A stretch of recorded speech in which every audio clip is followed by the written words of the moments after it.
When I did a documentary, I focused on these teal independents and the back end that includes former GetUp staff, former Labor staff. There's a very strong alliance there with donors from GetUp also contributing into Climate 200. I have to say, I've got a bit of experience going through the entrails of political parties and their financial arrangements. I think it's deliberately opaque when it comes to Climate 200, and many of the disclosures from individual campaigns won't be made until a long time after May 21. Surely anyone in these seats thinking of voting this way have got to be asking tough questions of these candidates before the election, because afterwards it's way too late. It will be too late. And I tell you what gave me pause for thought in that article by The Australian. The news that Simon Holmes at Court has started a new company called Decarb Ventures, I think it's called. And Decarb Ventures specifically says that its purpose is to invest in clean energy technology. Now, his partner in Decarb is a man named Mitch Hopwood. Mitch Hopwood was the founder of the Climate Outcomes Foundation, which in turn donated $300,000 to Climate 200 to fund independent candidates at the 2019 election.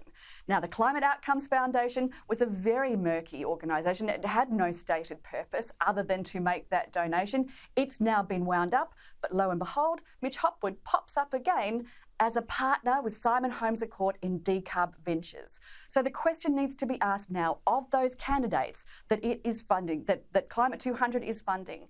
Are your policies going to benefit Simon Holmes at Court? Are they going to benefit Decarb Foundations? Are they going to benefit Mitch Hopwood? Because you're right, after the election, it will be too late. We know that a vote for a teal independent, these so-called independents, these fake independents, is in fact a vote for Labor. This is an anti-coalition movement that is being run by Simon Holmes at Court. He has a bevy of candidates out there doing his bidding.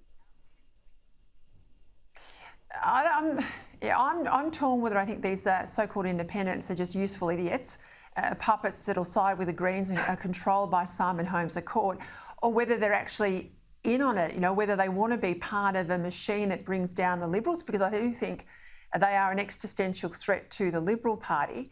How much can be done this side of the election to expose the potential for US-style financial arrangements?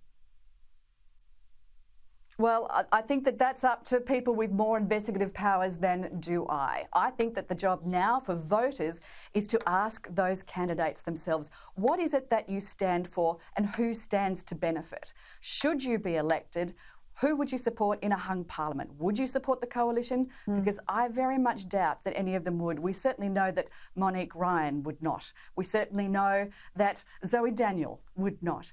These are not independent candidates. They are an anti-coalition movement that is being designed to remove the coalition from government. Spot on, Jane Hume, and having lived personally through the 2010 hung parliament. My God, Australia, you do not want to be back there. Thank you for your time, Minister.